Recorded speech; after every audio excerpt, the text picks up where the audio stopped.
वसुदेवसुतं देवं कंसचाणूरमर्दनं देवकी परमानन्दं कृष्णं वन्दे जगद्गुरुं। गुरुर्ब्रह्मा गुरुर्विष्णु गुरुर्देवो महेश्वरः गुरुः साक्षात् परब्रह्म तस्मै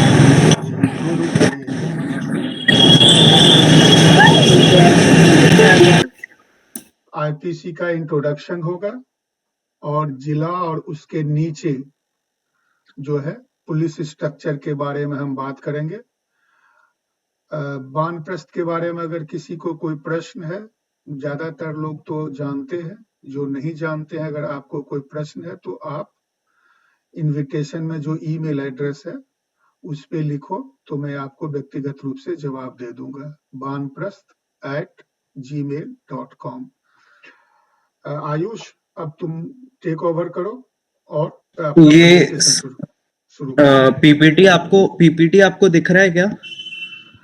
नहीं, अभी पीपीटी नहीं दिख रहा है। शेयर तुम किए हो तो शायद नहीं, कुछ और शेयर किए हो, यहाँ नहीं आया है। और प्रॉब्लम है तो मैं शेयर कर दूंगा, मेरे पास पीपीटी खुला है। जी, तो आप एक बार शेयर कर दीजिए, हम यहाँ से खोल लेते हैं। ठीक है तो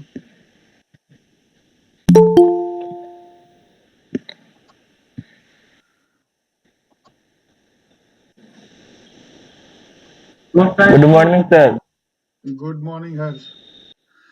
और जो बात नहीं करता है वो अपना वीडियो और म्यूट दोनों कर दो, क्या कि बैंडविड्थ गांव में कम रहता है।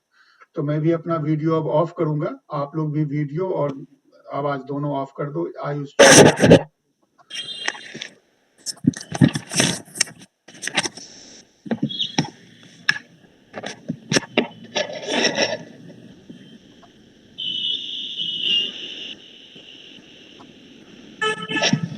अब सबको दिखाई पड़ रहा होगा? Yes sir. हाँ आयुष, अब तुम्हारी बारी है, अब तुम शुरू करो। जी, सबसे पहले तो गुड इवनिंग टू ऑल। मेरा नाम आयुष शिवम है और मैं एक लॉ ग्रेजुएट हूँ और मैंने अभी मई 2023 में अपनी डिग्री फिनिश करी है। और मैं institute of law Nirma university से मैंने अपनी डिग्री करी है और मैं अभी पटना बिहार से हूँ। आज मैं आपके सामने इंट्रोडक्शन टू आईपीसी के बारे में बात करने वाला हूँ। आईपीसी 1860 में, भारतीय दंड संहिता 1860 में आया था। और कैसे आईपीसी भारत में आया और कैसे जो क्रिमिनल लॉज हैं वो इंडिया में इंडिया के वो गवर्न होते हैं। तो सबसे पहले जो आईपीसी के बारे में हमें समझना है वो है कि आईपीसी जो है एक सब्सटैंशियल लॉ है। सब्सटैंशियल लॉ होता है जैसे statutory laws passed by the legislature, whereas procedural law comprises the role and process. Procedural तो दो तरह के लॉज होते हैं, सब्सटैंटिव लॉ और प्रोसीजरल लॉ। अब सब्सटैंटिव लॉ क्या होता है? सब्सटैंटिव लॉ वो होते हैं जो आपके राइट्स और रेस्पॉन्सिबिलिटी इन सिविल लॉ को डिफाइन करता है और क्राइम्स और पनिशमेंट इन क्रिमिनल लॉ को डिफाइन करता है। अब substantive law is an IPC is an example, मतलब आईपीसी एक एग्जाम्पल है सब्सटैंटिव लॉ का। अब हम देखते हैं कि कैसे। जैसे कि आप मान लीजिए कि किसी बंदे ने मर्डर किया है, कोई बंदा अगर मर्डर करता है तो उसके लिए क्राइम और पनिशमेंट जो है वो आईपीसी में ले डाउन है पूरा, 299 से लेके 302 तक। 302 में कैसे मर्डर होता है, क्या होता है, क्या क्राइम पनिशमेंट है, कैसे क्या होता है। और वही जो इसका रूल्स एंड प्रोसीजर्स है जिससे रेगुलेट होगा वो सब हमें सीआरपीसी में दिया हुआ है, कोड ऑफ क्रिमिनल प्रोसीजर में, जिस पे अभी हम बात नहीं करेंगे। अभी हम आईपीसी के बारे में बात करेंगे मेनली। तो आईपीसी स्टार्ट करते हैं, भारतीय दंड संहिता। हिस्ट्री से सबसे पहले स्टार्ट करेंगे हम कि हिस्ट्री क्या था इसका, कैसे था। तो जो पहला लॉ कमीशन था चेयर्ड बाय थॉमस बेबिंगटन मैक्यूलरी, जो कि थे who gave the first draft of IPC, जो जिन्होंने पहला ड्राफ्ट दिया था। ड्राफ्ट एक तरह का बेसिकली आउटलाइन होता है कि कैसे कोई लॉज को मतलब कि एक मतलब किताब में लिख के मतलब उसको एक स्ट्रक्चर में लिख के पूरा और उसको सबमिट किया गया सबसे पहले कि क्या क्या होना चाहिए, कैसे होना चाहिए। जो ड्राफ्ट था वो आधारित था सिंपल कोडिफिकेशन पे आधारित था वो, और लॉ ऑफ इंग्लैंड, जो इंग्लैंड के लॉज थे उस समय ब्रिटिशर्स के, उस पे मेनली आधारित था। जबकि उसी समय 1825 के नेपोलियन कोड और लुइजियाना सिविल कोड से आधार लिया गया था। उसका जो मेन आधार था, जो मेन एलिमेंट्स था जहां से वो उठाया गया था, वो नेपोलियनिक कोड से और लुइजियाना सिविल कोड से 1825 में उठाया गया था, उसके तत्व उठाए गए थे। ठीक है, तो जो कोड था 1833 के चार्टर अधिनियम के तहत, चार्टर्स एक्ट ऑफ 1833। अगर आप पॉलिटी पढ़िएगा तो उसमें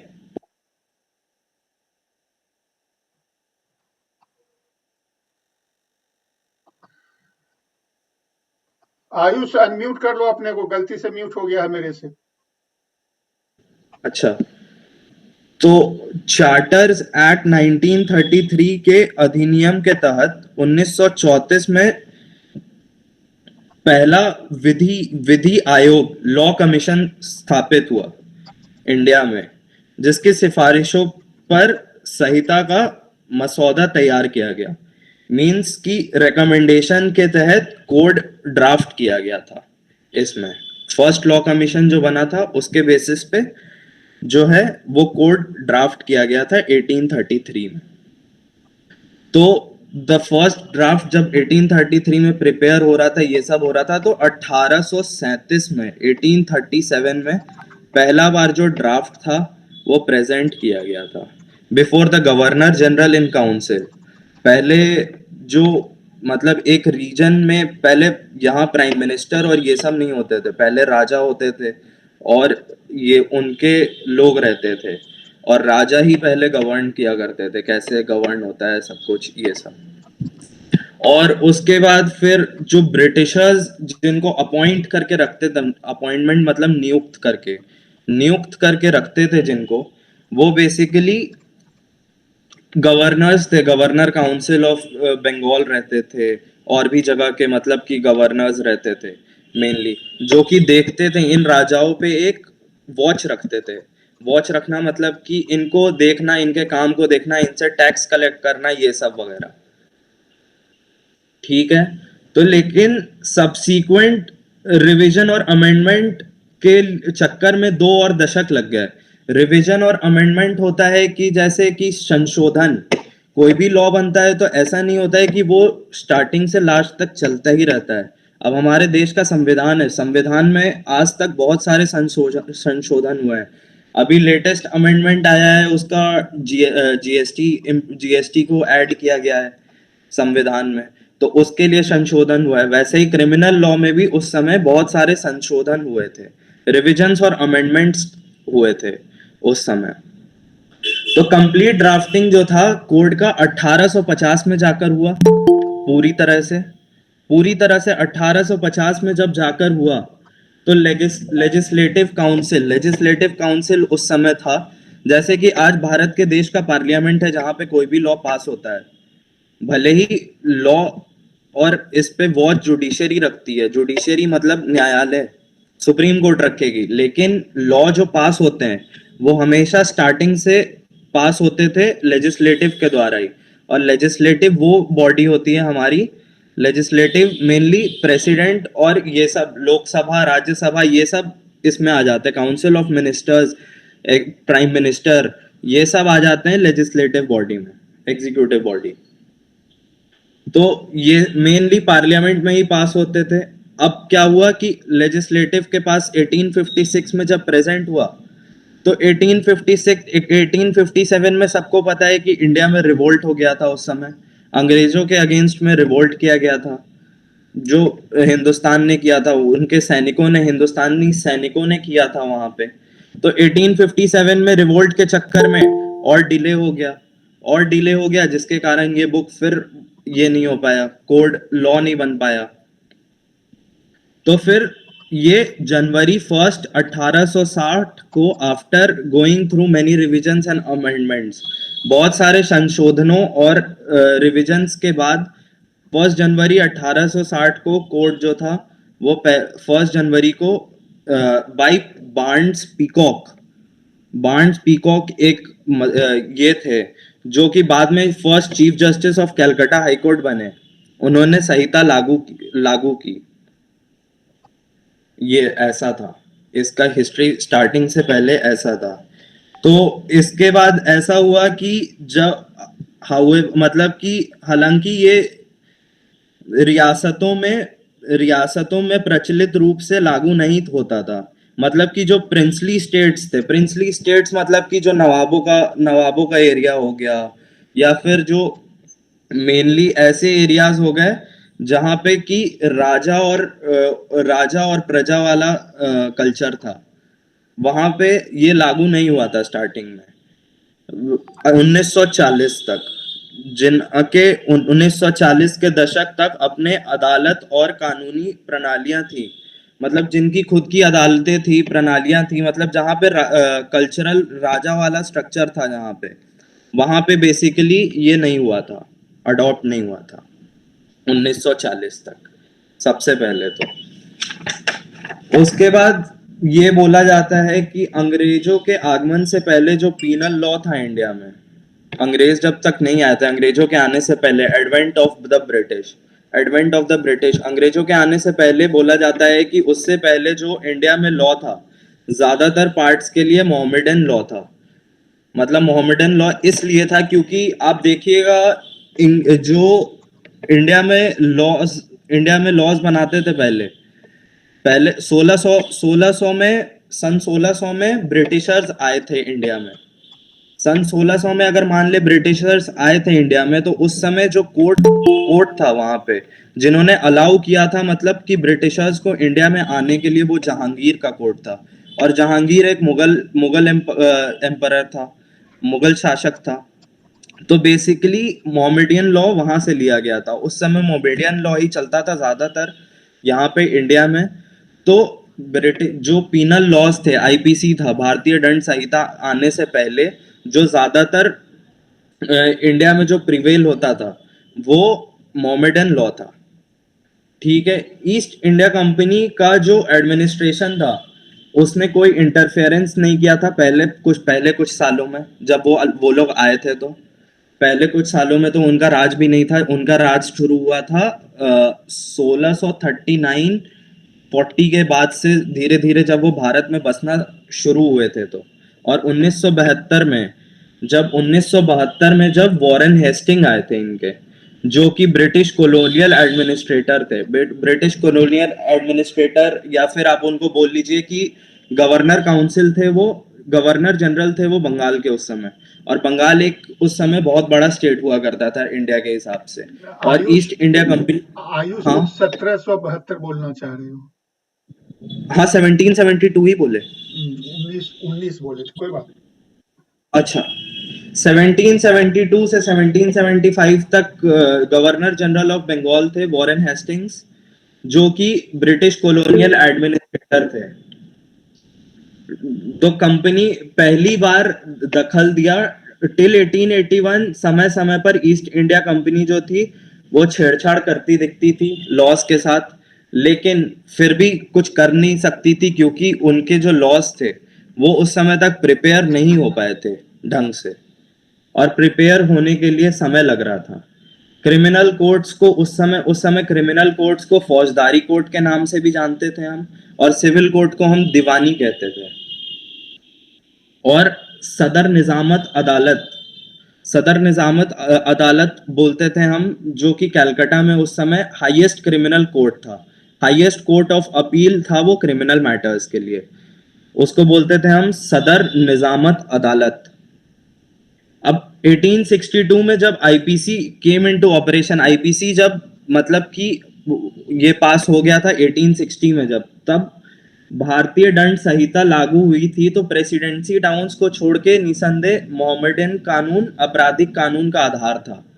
मतलब कि जो प्रेसिडेंसी टाउन्स थे, प्रेसिडेंसी टाउन्स उस समय 3 थे ब्रिटिश इंडिया के समय में, बंगाल, मद्रास और कलकत्ता। तो इन तीनों को छोड़ के मोस्टली जो स्टेट्स थे और जो निचली निचली अदालत थी वहां पे उतना फॉलो नहीं किया गया था। स्टार्टिंग में फॉलो नहीं किया गया था ये अपना भारतीय दंड संहिता आईपीसी उतना फॉलो नहीं हुई थी और ज्यादातर वो फॉलो करते थे मोमेडियन लॉज को ही। तो भारत में मुसलमान आपराधिक कानूनों के प्रशासन का युग काफी लंबे समय तक चला और यहाँ तक कि जो बहुत सारे वोकैबलरी शब्दवाही जिनको बोलते हैं वोकैबलरी, वो भी हम मोमेडियन लॉ से लिए हैं, जो कि आईपीसी में बहुत सारे देखने को मिलेंगे हमें। अब आ जाते हैं थोड़ा इस पे कि जब पार्टीशन हुआ इंडिया का, कि जब पार्टीशन हुआ तो इंडियन पीनल कोड जो था आईपीसी, भारतीय दंड संहिता, भारत के विभाजन के बाद भारतीय दंड संहिता भारत और पाकिस्तान द्वारा विरासत में मिली थी। ठीक है, तो उस समय तो एक कंट्री था, उस समय तो हम अलग अलग थे, भले ही इंडिया और पाकिस्तान 2 कंट्रीज थी लेकिन गवर्न होती थी एक ही तरह से वो। और बहुत सारी जो आसपास की कंट्रीज थी वो भी एक थी, बांग्लादेश हो गया और इधर ये सब ब्रिटिश कॉलोनीज के अंडर थी, ब्रिटिश के अंडर थी। तो ये सब मेनली भारत के विभाजन के बाद भारतीय दंड संहिता भारत और पाकिस्तान द्वारा विरासत में मिली थी। जहां यह स्वतंत्र रूप से भारतीय दंड संहिता थी, वहीं पाकिस्तान के जो क्रिमिनल लॉज हैं, पाकिस्तान की जो क्राइम जब पाकिस्तान में किया जाता है तो उस पे जो दंड संहिता लागू होती है, वहां के दंड संहिता को पाकिस्तान पीनल कोड पीपीसी बोला जाता है और इंडिया वाले को आईपीसी बोला जाता है, इंडियन पीनल कोड। तो जो मैकॉलॉय थे, जो आपको बताया था मैंने स्टार्टिंग में, जिन्होंने पहला ड्राफ्ट दिया था, थॉमस बेबिंगटन मैकॉले वो सरवाइव नहीं, मतलब कि वो जिंदा नहीं थे। मैकॉले अपने द्वारा लिखे गए दंड संहिता के लागू होते दिखाने के लिए जीवित नहीं रहा था। 1959 में उनकी डेथ हो गई थी और 1859 में उनकी डेथ हो गई थी और 1860 में पहली बार आईपीसी लागू हुआ था इंडिया में। तो वो 1 साल पहले ही उनकी मृत्यु हो गई थी। फिर आप देखते हैं कि आपने सुना होगा कि जम्मू कश्मीर में जब तक 370 था, आर्टिकल 370, जो कि एक स्पेशल स्टेटस देता था जम्मू और कश्मीर को, तो उसके हिसाब से उस समय आईपीसी वहां लागू नहीं होती थी जब जम्मू कश्मीर में। लेकिन 31 अक्टूबर 2019 से जम्मू कश्मीर रीऑर्गेनाइजेशन एक्ट 2019 के आधार पर 31 अक्टूबर 2019 को जम्मू कश्मीर में कोड लागू हुआ और जो वहां का कोड था रणबीर पीनल कोड, वहां का कोड का नाम था उस समय रणबीर पीनल कोड, जो कि 2019 से पहले वहां पे वही लगता था। कोई भी क्राइम करता था तो उसके बेसिस पे रणबीर पीनल कोड लगता था, ना कि आईपीसी लगता था। तो रणबीर पीनल कोड को हटा दिया गया मेनली। फिर ऑब्जेक्टिव्स पे आ जाते हैं। ऑब्जेक्टिव्स क्या है इनके आईपीसी के? तो मेनली ऑब्जेक्टिव्स जो है, इस अधिनियम का उद्देश्य भारत के लिए एक सामान्य दंड संहिता प्रदान करना है। हालांकि प्रारंभिक उद्देश्य नहीं है। अधिनियम उन दंड कानूनों को निरस्त नहीं करता जो भारत में लागू होने के समय लागू थे। मतलब कि ऐसे लॉज जो आईपीसी से पहले भी थे और जो इसके लिए थे, बेसिकली जैसे मोमेडियन लॉ हम ले लेते हैं, जो मोमेडियन लॉ है और हिंदू लॉ है, ये सबको आईपीसी आने के बाद ऐसा नहीं है कि खारिज कर दिया गया इन लॉज को। इन लॉज को भी ऐसे बनाए गए, आईपीसी को बार बार रिवीजन, संशोधन और इनके द्वारा ऐसा किया गया कि ये कॉन्फ्लिक्टिंग नेचर के ना हो, मतलब कि इनमें कोई कॉन्फ्लिक्ट ना आए कभी। तो ऐसा इसलिए किया गया क्योंकि संहिता में सभी अपराध शामिल नहीं थे। अब सभी अपराध जो है इसमें शामिल नहीं है। कुछ अपराधों के लिए आपको अलग अलग एक्ट्स देखने पड़ते हैं, जैसे कि काउंटरफीट ऑफ नोट्स। काउंटरफीट मतलब कि नकली नोट्स होते हैं। नकली नोट्स के लिए अलग अलग चीजें हैं जो कि दी गई हैं। फिर अलग एक्ट ही बना हुआ है पूरा काउंटरफीट नोट्स के लिए। फिर उसके बाद एक्साइज एक्ट जो है उसके लिए अलग से बना हुआ है, पूरा एक्साइज एक्ट एक अलग बना हुआ है। फिर आप देख लीजिए कि जो टाडा वगैरह थे, जो कि अब हटा दिए गए टाडा तो, लेकिन एनडीपीएस जो कि मेनली ड्रग्स और इनकी बात करते हैं, जब आप पकड़े जाते हैं ड्रग्स और इनके साथ, तो वो भी तो एक क्राइम है, लेकिन उनके लिए एक अलग लॉज बनाए गए एनडीपीएस। तो ये सब पॉक्सो देख लीजिए, जो चिल्ड्रन सेक्सुअल असॉल्ट वगैरह में यूज होते हैं, कि जैसे कि कोई बच्चे के साथ जो 18 साल से कम का लड़का है या लड़की है, उसके साथ अगर कोई सेक्सुअल असॉल्ट होता है तो उसके बारे में हम पॉक्सो में देख सकते हैं। भले ही आईपीसी के कुछ कानून एक दो सेक्शंस प्रोवाइडेड हैं, लेकिन पूरा का पूरा एक एक्ट है पॉक्सो का जो कि गवर्न करता है चिल्ड्रन के लिए। तो ऐसा है कि इस एक्ट के आने से ऐसा नहीं है कि दूसरे एक्ट को हटा दिया गया, दूसरे एक्ट को पैरेलली साथ लेके हम चले। तो यहाँ पे हालांकि यह कोड इस विषय पर पूरे कानून को समेकित करता है और उन मामलों पर विस्तृत है जिनके संबंध में यह कानून घोषित करना है। कोड के अधीनस्थ विभिन्न अपराधों को नियुक्त करने वाले कई और दंड विधान बनाए गए हैं। अब आ जाते हैं हम लोग स्ट्रक्चर पे। तो स्ट्रक्चर क्या है आईपीसी का? तो 1860 में जो भारतीय दंड संहिता है वो लाया गया। इसको 23 अध्यायों में विभाजित किया गया है और इसमें 511 खंड शामिल है। खंड इन द सेंस सेक्शंस।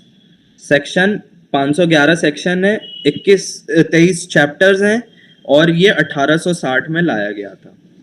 जो कोड है इसमें प्रयुक्त स्पष्टीकरण और अपवाद प्रदान करता है और अपराधों की एक विस्तृत श्रृंखला को कवर करता है। इट प्रोवाइड्स एक्सप्लेनेशन प्रोवाइड करता है और एक्सेप्शंस प्रोवाइड करता है बहुत सारे। अब आप देखिएगा एक्सेप्शंस भी प्रोवाइड करता है एंड कवर्स बहुत सारे रेंज के जो ऑफेंसेस हैं, क्राइम है, लेके एक चोरी से लेके एक मर्डर तक का क्राइम, जो भी जितना भी क्राइम है, या फिर आप सरकार के अगेंस्ट कोई क्राइम करते हैं या फिर कोई क्रिमिनल कॉन्स्पिरेसी करते हैं, सारी चीजें यहाँ पे डिफाइंड है। तो मेनली सेक्शन चैप्टर 1 जो कहता है, चैप्टर 1 जो है सेक्शन 1 से 5 बेसिकली आपको मेनली इंट्रोडक्टरी सेक्शन है। इंट्रोडक्टरी सेक्शन में मेनली बोलता है कि 1860 में जब ये आया तो ये सबसे पहले ये लिखता था कि extends to the whole of India except the state of Jammu Kashmir, मतलब कि पूरे हिंदुस्तान में लगेगा और जहां जहां टेरिटरीज हैं इंडिया की जो टेरिटोरियल बाउंड्रीज है वहां वहां ये आईपीसी की धारा लगेगी, लेकिन जम्मू कश्मीर को छोड़कर। लेकिन 31 अक्टूबर 2019 के बाद से, जब से पीनल कोड हटा है, तब से ये पूरे इंडिया में लगेगा विथ जम्मू एंड कश्मीर, जब से 370 को हटाया गया है और रणवीर पीनल कोड को हटाया गया है, आईपीसी जम्मू कश्मीर में भी लगता है। और ये इस खंड में भारत के क्षेत्र में राज्यों के क्षेत्र, पहली अनुसूची में निधि दृष्टिक केंद्र शासित प्रदेश यूनियन टेरिटरीज और अन्य अधिकृत क्षेत्र जो इस भारत के क्षेत्र में शामिल हैं, सब जगह ये लगेगा। फिर मेनली सेक्शन 2 जो कहता है वो जुरिस्डिक्शन के बारे में बात करता है। सेक्शन 2 जुरिस्डिक्शन के बारे में कि कहाँ कहाँ क्या क्या जुरिस्डिक्शन है भारत का। तो जो ऑफेंसेस हैं, जो ऑफेंसेस हैं, जो क्राइम आपने किया है, उसका पनिशमेंट विद इन इंडिया कैसे मिलेगा, कि जैसे कि अब कोई भी पर्सन लायबल है पनिशमेंट के लिए कानूनी तौर पे इस एक्ट में, तो फिर shall be guilty with in India, तो उस पे वो कानून लगेगा। जैसे कि कोई मर्डर के लिए लायबल है भारत में उसने मर्डर किया है, तो मर्डर के लिए वो पर्सन लायबल होगा, तो वो 302, 307, 299, 300 के अंडर ट्रायबल होगा। कोर्ट ट्राई करेगी उसको सबसे पहले इन ऑफेंसेस के अंडर, फिर जिस ग्राउंड पे प्रूव होगा कि उसने गलत करा है, उस ग्राउंड पे फिर जाके वो एक कन्विक्ट होगा और उसको उस हिसाब से पनिशमेंट मिलेगी। ठीक है, फिर उसके बाद पनिशमेंट ऑफ ऑफेंसेस, जो ऑफेंसेस है उसका punishment committed beyond but which by law may be tried within India. जैसे कि कोई भी ऐसे कानून जो कि भारत के राज्य में किए गए हैं, एक्स्ट्रा टेरिटोरियल बाउंड्रीज में किए गए हैं, वो बेसिकली इनमें ट्राई होगा। फिर उसके बाद आ जाते हैं हम लोग इस पे सेक्शन 2 पे 3 में, जिसमें बोलता है कि tried for any offences beyond India मतलब भारत के बाहर, लेकिन वो भारत के जुरिस्डिक्शन के अंडर आता है। तो ऐसे ऑफेंसेस जो हैं वो ट्राई होंगे इंडिया में ही।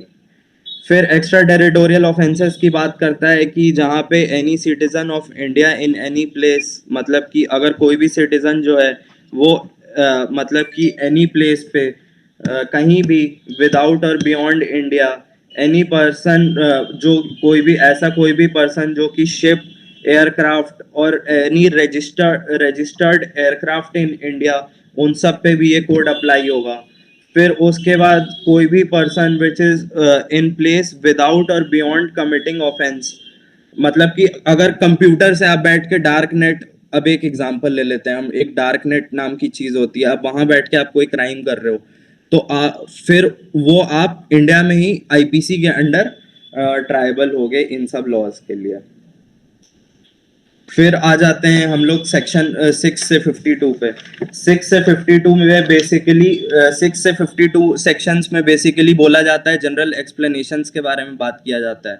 जनरल एक्सप्लेनेशन मतलब कुछ वर्ड्स पे बात की जाती है, जैसे कि जेंडर में ही और शी, मैन और वुमेन, ये सब कैसे कौन है, फिर पर्सन कौन है, पब्लिक कौन है, सर्वेंट ऑफ गवर्नमेंट कौन है, गवर्नमेंट कौन है, इंडिया कहाँ क्या है, इंडिया का मतलब, इन सब में जनरली मतलब कि जनरल एक्सप्लेनेशन दिए गए हैं कि इन सब वर्ड का मीनिंग क्या है।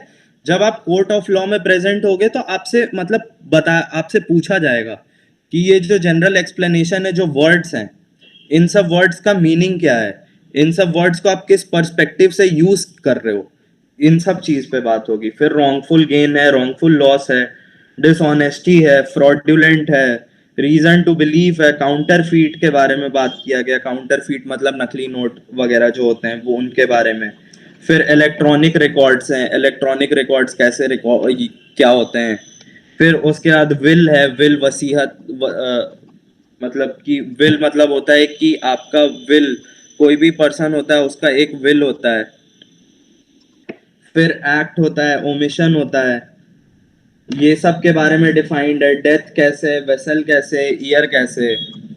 फिर उसके बाद हम 53 से 75 के बीच में आ जाते हैं। 53 से 75 के बीच में सेक्शंस जो पनिशमेंट के बारे में बात करता है कि कैसे कम्यूटेशन, कैसे कैसे सेंटेंसेस इंडिया में दिए जाते हैं। तो इंडिया में बेसिकली डेथ पेनल्टी होती है सबसे ऊपर। तो सबसे ऊपर डेथ पेनल्टी मतलब कि मौत की सजा दी जाती है। फिर उसके बाद इम्प्रिजनमेंट फॉर लाइफ बेसिकली होता है जो कि आप मतलब आपने कोई क्राइम करा और उसके लिए आपको उम्र कैद की सजा हो गई, तो basically that is imprisonment for life.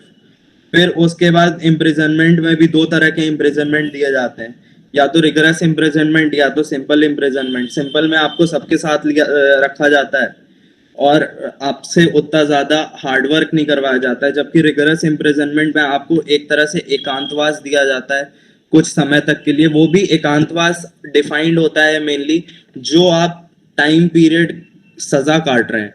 अगर आप सजा काट रहे हैं तो उसका 1/3 जो होता है, वो 1/3 पीरियड होता है, वो पनिशमेंट में होता है, ये रिगरस इम्प्रिजनमेंट होता है। फिर फॉरफीचर ऑफ प्रॉपर्टी हो सकता है। फॉरफीचर ऑफ प्रॉपर्टी मेनली इन सब केसेस में मनी लॉन्ड्रिंग एक्ट्स वगैरह में होता है, जिसमें फॉरफीचर ऑफ प्रॉपर्टी कर ली जाती है। या फिर ऐसे cases prevention of money laundering act, PMLA का केसेस होता है, जिसमें एमपी एमएलए या फिर कोई गवर्नमेंट सर्वेंट जो है वो अगर पकड़ा जाता है रिश्वत लेते हुए, तो फॉरफीचर ऑफ प्रॉपर्टी हो जाती है। फॉरफीचर ऑफ प्रॉपर्टी, आपकी प्रॉपर्टी जब्त कर लेना, बेसिकली ये होता है फॉरफीचर ऑफ प्रॉपर्टी। फिर फाइन होता है। फाइन के बेसिस पे भी बहुत सारी ऐसी चीजें होती है जिसपे फाइन लेके आपको छोड़ दिया जाता है। बेसिकली ये क्रिमिनल नेचर में भी होता है, सिविल नेचर में भी मोस्टली देखा जाता है, ये सिविल नेचर में ही। फिर उसके बाद इसमें देखते हैं कि कैसे कैसे डेथ सेंटेंसेस दिया जाता है, कम्यूटेशन ऑफ डेथ सेंटेंस कैसे होता है। तो ये सेशंस कोर्ट के द्वारा पास किया जाता है। फिर इस पे हम अपील कर सकते हैं आगे जाके हाई कोर्ट में। हाई कोर्ट में अगर ये चेंज नहीं होता है, हमारा डिसीजन चेंज नहीं होता है और डेथ पेनल्टी को अपहेल्ड कर दिया जाता है, मतलब वही का वही रह जाता है, तो फिर हम उसको सुप्रीम कोर्ट में जाके चैलेंज कर सकते हैं। सुप्रीम कोर्ट में भी अगर वो चैलेंज होता है और सुप्रीम कोर्ट में भी अगर डेथ का डेथ ही रहता है, तो फिर हम एक रिवीजन पिटिशन डालते हैं वहां पे सुप्रीम कोर्ट में अगेंस्ट डिफरेंट बेंच। तो वहां पे एक अगर लेटर पेटेंट है तो दो दो और हो जाएगा। वहां पे डबल सिंगल बेंच होती है, सिंगल से डिवीजन बेंच हो जाएगी। डिवीजन बेंच बोलते हैं जहां पे दो या दो से ज्यादा, पांच को कॉन्स्टिट्यूशन बेंच बोलते हैं। तो दो या दो से ज्यादा लेकिन पांच और पांच से कम में फिर एलपीए फाइल होता है। एलपीए फाइल होगा, फिर अगर उसमें भी आपका डेथ सेंटेंस जो है वो अगर कम नहीं होता है तो गवर्नमेंट वापस से तो फिर आप प्रेसिडेंट के सामने एक एप्लीकेशन फाइल करते हो जिसमें आप प्लीड करते हो गवर्नमेंट के सामने, प्लीड करते हो कि मुझे मेरी जो है डेथ पेनल्टी वो हटा दी जाए। लेकिन अगर गवर्नमेंट हटा देती है तो हटा देती है, वरना फिर आपको जो एज पर लॉ है, अगर प्रेसिडेंट ने मना कर दिया तो फिर आपको माफी नहीं मिल पाएगी। फिर उसी कम्यूटेशन ऑफ डेथ सेंटेंस फिर वो कम्यूट कर दिया जाएगा, डेथ सेंटेंस को कम्यूट कर दिया जाएगा। इसमें फिर फ्रैक्शन ऑफ ये दिया गया है, टर्म्स ऑफ पनिशमेंट दिया गया कि कैसे कैसे कैलकुलेट किया जाता है और कैसे दिया जा सकता है। अगर आयुष तुम्हारे पास हाँ आयुष तुम्हारे पास 10 मिनट और है इसको कवर करने का, पूरा। ब्रीफ में जाओ। तो फिर उसके बाद 76 से 106 मेनली जनरल एक्सेप्शंस दिए हुए हैं कि कैसे कैसे आप इन सब से बच सकते हैं। तो कैसे कैसे आप बच सकते हैं, मतलब 76 से 106 मेनली धारा जो है वो उसमें सामान्य अपवाद शामिल है, जो असाधारण परिस्थितियां हैं और जहां अपराधी आपराधिक दायित्व से बच सकता है। इस संदर्भ में एक बुनियादी उदाहरण निजी रक्षा का आधार है आपके पास, राइट टू पर्सनल डिफेंस का आधार है आपके पास, जिससे आप बच सकते हैं। और इसमें दोनों चीज, आपकी बॉडी और आपकी प्रॉपर्टी दोनों के बारे में बात करी गई है कि कैसे आप एक अपनी बॉडी को भी बचा सकते हैं। राइट ऑफ प्राइवेट डिफेंस में अगर कोई आपसे मर्डर हो जाता है मान लीजिए, और आपने वहां पे बोला कि मैं इसको नहीं करना चाहता था लेकिन गलती से हुआ है। और कुछ कुछ चीजें हैं जैसे कि 7 साल से छोटे के बच्चे को डॉली इनकैप्स बोलते हैं, इनकेपेक्स, डॉली इनकेपेक्स होते हैं, उन पे तो कोई सजा सुनाई नहीं जा सकती। 7 साल से नीचे के बच्चे जो होते हैं और 7 से 12 साल के बच्चे जो होते हैं उन पे भी मतलब कि उनका ये देखा जाता है, मेंटल स्टेट देखा जाता है। तो जनरल एक्सेप्शंस जो है राइट ऑफ प्राइवेट डिफेंस, इसमें बेसिकली बहुत सारी चीज़ें हैं। इसमें आपका मेंटल स्टेट देखा जाएगा, फिर आपका देखा जाएगा कि आप कैसे क्या कर रहे थे, किस चीज़ में आप मतलब कि किस मेंटल स्टेट में आप जो है वो क्राइम कर रहे थे। तो बेसिकली ये सब देखा जाता है, एक्टस रियस मेंजरिया, ये सब की बात होती है इनमें। फिर इस अध्याय में जिन अवधारणाओं को विस्तृत किया गया है उसमें पागलपन, आवश्यकता, सहमति और एक निश्चित आयु से कम उम्र के बच्चे के कार्य शामिल हैं। तो जनरल एक्सेप्शंस जो है। फिर हम आ जाते हैं मेनली अबेटमेंट पे। अबेटमेंट जो है वो बेसिकली बात करता है कि कैसे अबेटमेंट होते हैं। अबेटमेंट मेनली जो है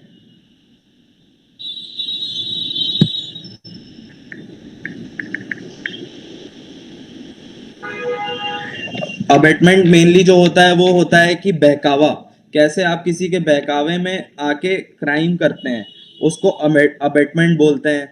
फिर उसके बाद होता है criminal conspiracy. Criminal conspiracy mainly आपराधिक साजिश होती है, आपराधिक साजिश किसी के अगेंस्ट करना, उसको हम क्रिमिनल कॉन्स्पिरेसी बोलते हैं बेसिकली। नेक्स्ट स्लाइड दिखा सकते हाँ।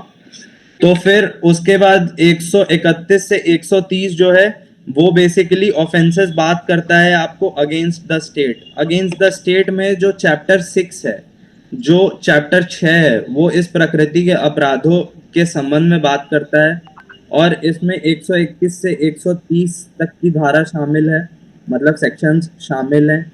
और इसमें राज्य के तहत युद्ध छेड़ने का अपराध और 224 ए के तहत देशद्रोह का बहुचरित आलोचनात्मक और दुर्व्यवहार वाला अपराध, मतलब 124 ए मेनली सेडिशन के बारे में बात करता है। सेडिशन में क्या होता है कि जैसे कि आप सेडिशन में basically war against the state crime जैसे करते हो, तो वो वॉर अगेंस्ट द स्टेट में आ जाता है, सेडिशन लॉज के अंडर आ जाता है। तो ये सब हो जाता है। फिर उसके बाद public offences relating to army, navy और एयरफोर्स के बारे में, आर्मी, नेवी और एयरफोर्स के कैसे लॉज गवर्न होते हैं। फिर उसके बाद ऑफेंसेस अगेंस्ट पब्लिक ट्रांक्विलिटी, सार्वजनिक शांति के लिए अपराध, मतलब कि इसमें बेसिकली होता है पब्लिक ट्रांक्विलिटी का मतलब होता है कि यह अध्याय उन कार्यों को निर्धारित करता है जिसमें प्रकृति में अपराध माना जाता है क्योंकि वे सार्वजनिक शांति और व्यवस्था को भंग करते हैं। मतलब कि जैसे 144 लगा दिया जाता है by district collector, district magistrate के द्वारा 144 स्टेट में लगा दिया जाता है, जहाँ पे पांच जने अगर कहीं भी खड़े होते हैं तो उनको अरेस्ट कर लिया जाता है। तो बेसिकली ऐसे जहां पे कि उनको लग रहा है कि आप स्टेट की शांति और व्यवस्था को भंग कर देंगे, पब्लिक ट्रांक्विलिटी में उनकी ऑफेंसेस की बात होती है। फिर आ जाते हैं हम चैप्टर 9 में, ऑफेंसेस बाई और रिलेटिंग टू पब्लिक सर्वेंट्स। फिर उसके बाद इलेक्शंस के रिलेटेड, इलेक्शंस में क्या क्या ऑफेंसेस होते हैं, जैसे कि कोई करप्शन में पकड़ा गया, कोई कुछ में पकड़ा गया, तो उसमें वैसे ऑफेंसेस जो हैं। फिर कंटेम्प्ट ऑफ लॉफुल, कंटेम्प्ट यहाँ पे कंटेम्प्ट का मतलब होता है कि अगर आप कोर्ट के आदेशों का पालन नहीं करिएगा तो आप पे कंटेम्प्ट लगता है। अथॉरिटी ऑफ पब्लिक सर्वेंट अगर कोई काम कोर्ट ने उसे बोला कि एनक्रोचमेंट है, वहां पे कहीं पे भी एनक्रोचमेंट है, वहां हटाना है उसको, और उसने उस में काम नहीं किया तो उस पे कंटेम्प्ट के चार्जेस लग सकते हैं। तो mainly contempt of lawful manner के सर्कमस्टेंसेस 172 से 190 में दिए हुए हैं। फिर उसके बाद फॉल्स एविडेंस अगर आप कोर्ट ऑफ जस्टिस में प्रोवाइड करते हैं या पब्लिक जस्टिस के अगेंस्ट में कोई ऑफेंस करते हैं तो वो 191 से 229 तक मेनली दिया हुआ है। फिर सेक्शन 230 से 263 तक जो है वो सरकारी कॉइन्स और स्टैम्प्स ये सब के बारे में दिया हुआ है कि कैसे कॉइन्स और स्टैम्प्स के बेसिस पे अगर आप नकली स्टैम्प मार देते हैं और वो गवर्नमेंट अथॉरिटी को जाके सबमिट कर देते हैं उस चीज के बारे में, तो उस चीज पे आपको मतलब कि पनिशमेंट मिलेगा। ये सब चीजें ऑफेंसेस रिलेटिंग टू कॉइन्स और स्टैम्प्स 230 से 263 तक दिया हुआ है। फिर उसके बाद 264 से 267 तक जो है वो वेट और मेजर्स के ऑफेंसेस दिए हुए हैं बेसिकली। फिर 268 से 294 तक जो ऑफेंसेस हैं वो अफेक्टिंग पब्लिक सेफ्टी और सेफ्टी कन्वीनियंस और डिसेंसी एंड मोरल्स के अफेक्टिंग ऑफेंसेस हैं। फिर 295 से 298 जो है वो रिलीजन के अगेंस्ट में अगर कोई ऑफेंस किया जाता है, जैसे ब्लैम्स्पेमी होता है कि अगर आप हेट स्पीच फैलाते हैं, मतलब कि कुछ गलत बोल देते हैं या फिर ऐसी चीजें फैला रहे जिससे कि लोग गलत दिशा में डाइवर्ज हो रहे हैं, गलत दिशा में जा रहे हैं, तो उस तरह के ऑफेंसेस जो है 295 से 298 में देखा जाता है, ऑफेंसेस रिलेटिंग टू रिलीजन। फिर जो ऑफेंसेस अफेक्टिंग ह्यूमन बॉडी है, जैसे कि मर्डर हो गया, कल्पेबल होमोसाइड होता है जैसे कि नॉट अमाउंटिंग टू मर्डर, लेकिन आपने यही सोच के मारा उसको कि मर्डर नहीं होगा लेकिन वो मर गया, तो उस पे culpable homicide not amounting to murder लगता है। फिर मर्डर जो है वो 302 में दिया हुआ है, 299 300 में उसकी बात करी गई है। फिर मिसकैरेज की बात करी है, कॉजिंग मिसकैरेज। फिर injuries to unborn children, exposure of infants और कंसील हर्ट वगैरह, ये सब 269 से 377 तक दिया हुआ है। इसमें रेप की बात करी है कि कैसे वुमेन के अगेंस्ट अगर रेप होता है तो फिर वो कैसे जा सकती है कोर्ट ऑफ लॉ में। 375 76 में रेप की बात करी गई है और उसके पनिशमेंट की बात करी गई है। फिर उसके बाद रॉन्गफुल रिस्ट्रेंट की बात करी गई है, फिर किडनैपिंग एबडक्शन वगैरह की चैप्टर 16 में बात करी गई है मेनली, जो 299 से 377 है। किडनैपिंग एबडक्शन स्लेवरी की बात करी गई है। फिर सेक्सुअल ऑफेंसेस जो मैंने अभी बताया 375 76 में बात करी गई है। 377 आप देख रहे होंगे अपनी स्क्रीन पे, लेकिन 377 जो है वो अननेचुरल ऑफेंसेस थे, वो अब हटा दिया गया है आईपीसी से, तो 377 अब नहीं है, 377 को रिपील कर दिया गया है। फिर उसके बाद सेक्शन 378 से 462 के बारे में, जो कि आपकी प्रॉपर्टी के बारे में, आपकी ह्यूमन बॉडी और आपकी प्रॉपर्टी, अगर इन दोनों का अगर नुकसान होता है तो आईपीसी में सेक्शंस दिए हुए हैं इनके बारे में, ऑफेंसेस अगेंस्ट द प्रॉपर्टी, जैसे कि थेफ्ट हो गया, चोरी हो गई, एक्सटॉर्शन आपसे मांगा गया, आपको किडनैप कर लिया गया और आपसे पैसे मांगे जा रहे हैं। फिर एक्सटॉर्शन होता है कि आपको डरा धमका के आपसे पैसे मांगे जा रहे हैं। फिर रॉबरी हो गई, चोरी हो गई, या फिर डकैती हो गई। डकैती के लिए हमेशा 2 या 2 से ज्यादा लोगों की जरूरत पड़ती है, तभी उस केस में डेकोइटी होगी, नहीं तो वो थेफ्ट के अंडर आ जाएगा।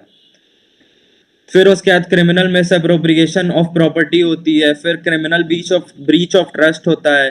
फिर receiving of stolen property, cheating अगर आपने करी, फॉर्जरी करी, नेक्स्ट स्लाइड, तो फिर फोर्जरी करी या फ्रॉडुलेंट एक्टिविटीज करी, मिसचीफ करा, क्रिमिनल ट्रेसपास, ट्रेसपास मतलब होता है किसी के घर में बिना बताए घुस गए, ये सब करा, तो वो ऑफेंसेस अगेंस्ट प्रॉपर्टी हो जाएगी और उसके खिलाफ जो पनिशमेंट है वो आईपीसी में दिया हुआ है, भारतीय दंड संहिता 1860 में उस चीज के बारे में दिया हुआ है। फिर जो है चैप्टर 18 बात करता है सेक्शन 463 से 489 तक के ऑफेंसेस के बारे में, जो कि डॉक्यूमेंट्स और प्रॉपर्टी मार्क्स पे। तो डॉक्यूमेंट्स बेसिकली जो होते हैं वो एक तरह का कागज होता है जिसपे लीगली कोर्ट का स्टैंप लगा होता है या कुछ, जो कि उसको लीगली वैलिड बनाता है।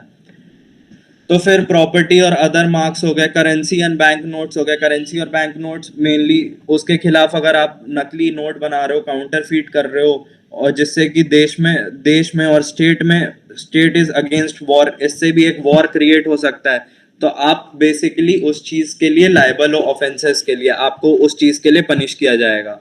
फिर उसके बाद किसी से आपने कॉन्ट्रैक्ट ऑफ सर्विस का कॉन्ट्रैक्ट किया और आपने ब्रीच कर दिया उसको, तुम basically criminal breach of contract of service. Contract होता है जब दो लोगों के बीच में कोई कॉन्ट्रैक्ट होता है, और इसके लिए मेनली बहुत सारी चीजें एसेंशियल है कॉन्ट्रैक्ट में आपके लिए सबसे पहले एग्रीमेंट होना चाहिए, फिर उसके बाद दोनों पार्टीज को मान्यता होनी चाहिए उस चीज में, और भी 2-3 चीजें हैं जो कॉन्ट्रैक्ट में काम आती हैं क्रिमिनल, और ये अगर ब्रीच हो जाता है तो यहाँ पे क्रिमिनल ब्रीच होता है। फिर 493 से 498 जो है वो मैरिज के बारे में बात करता है, मैरिज क्रूएलिटी के बारे में बात करता है कि कैसे एक लड़की के साथ अगर उसके ससुराल में अगर कोई भी दुर्व्यवहार होता है या डाउरी वगैरह मांगा जाता है, या फिर उसके हस्बैंड या उसके हस्बैंड के पिता के द्वारा अगर मारपीट किया जाता है, तो कैसे वो 493 से 498 के बीच में जा सकती है। बेसिकली यहाँ पुलिस स्टेशन जा सकती है और वहाँ पे कैसे लिखा सकती है क्रूएलिटी बाय हस्बैंड और रिलेटिव ऑफ हस्बैंड। तो यही चीज़ जो बता रहा हूँ मैं, वो 498 में ए में आगे इसको और बताया गया है, इसके पनिशमेंट्स दिए गए हैं। फिर चैप्टर 21 जो है वो सेक्शन 499 से 502 बेसिकली डेफर्मेशन के बारे में बात करता है। डेफर्मेशन वो होता है जो जैसे कि आपके चरित्र पे लांछन उठाना, उसको डेफर्मेशन बोलते हैं। और डेफर्मेशन के बहुत सारे क्राइटेरियाज हैं, जैसे कि मैं अगर किसी के बारे में आपके बारे में गलत बोल रहा हूँ तो कोई तीसरा बंदा वहाँ होना चाहिए ये सुनने के लिए। जैसे अभी डेफर्मेशन के केसेस बहुत सारे हैं, डेफर्मेशन के केसेस है, सुब्रमण्यम स्वामी वाला एक केस है। फिर उसके बाद अभी प्रेजेंट में एक केस चल रहा है डेफर्मेशन पे, राहुल गांधी का केस है, जिनमें उसने बोल दिया था कि सारे मोदी चोर हैं। तो इस चीज़ के बेसिस पे डेफर्मेशन के केसेस होते हैं। फिर उसके बाद चैप्टर 22 जो है वो सेक्शन 503 से 510 के बारे में, क्रिमिनल इंटिमिडेशन, इंसल्ट और अनोयंस। इंसल्ट क्या होता है, जैसे कि मैंने सामने वाले किसी को पब्लिक में कुछ बोल दिया और उसको खराब लग गया, that is a type of insult, और वो मुझ पे उस चीज़ पे क्रिमिनल केस कर सकता है। और उसके बाद फिर जो कोर्ट में डिसाइड होगा वो सारी चीज़ें होती हैं। फिर उसका चैप्टर 23 जो है सेक्शन 511 वो बात करता है अटेम्प्ट टू कमिट ऑफेंसेस, कैसे कैसे अटेम्प्ट किया जा सकता है कोई भी क्राइम करने में, कोई भी ऑफेंसेस करने में। ऑफेंसेस दो तरह से होते हैं, स्टेट के अगेंस्ट होते हैं, पर्सनल इंडिविजुअल के अगेंस्ट होते हैं। पर्सनल इंडिविजुअल के अगेंस्ट कैसे होते हैं? पर्सनल इंडिविजुअल के बॉडी पे होते हैं, या तो आपके अगेंस्ट मर्डर, रेप या फिर कोई ऐसे क्रिमिनल इंटेंट दिखाया जाए, या फिर आपकी प्रॉपर्टी पे किया जाए, डेकोइटी, थेफ्ट, ये सब चीज़ें होती हैं जो अटेम्प्ट टू कमिट ऑफेंसेस के अंडर बेसिकली आता है।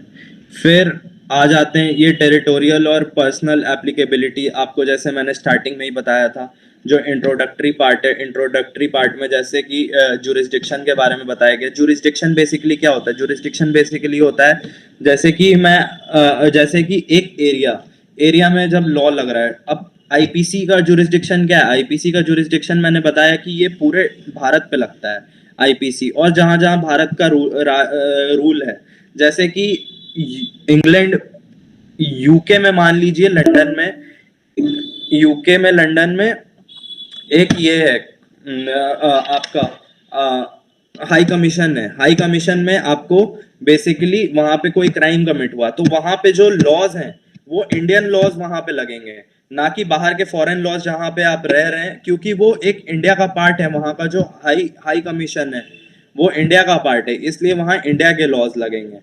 और बेसिकली ऐसे ही मतलब कि जो following people are always immune, मतलब कि फॉलोइंग पीपल हैं जिन पे ये क्रिमिनल कोर्ट्स और criminal rights, they have privilege, criminal court में राइट्स और प्रिविलेज है उन पे कि ये सब नहीं लगेगा। जैसे वॉरशिप में कोई आया हुआ, अब इंडिया पाकिस्तान की लड़ाई हुई, अब उसमें पाकिस्तान के कोई सैनिक को हमने गिरफ्तार कर लिया, तो उस पे अब हम आईपीसी नहीं लगा सकते हैं, वो दूसरी तरह से ये होगा। फिर फॉरेन आर्म्ड फोर्स जैसे कोई आया यहाँ पे इंडिया में, तो हम उस पे आईपीसी, अब यूएसए इंडिया की लड़ाई हो गई और यूएसए के कुछ आर्म फोर्सेस इंडिया में आ गए, तो उन पे हम आईपीसी नहीं लगाएंगे। अम्बेसडर जो हो गए इंडिया को जो रिप्रेजेंट कर रहे हैं उन पे आईपीसी नहीं लगेगा।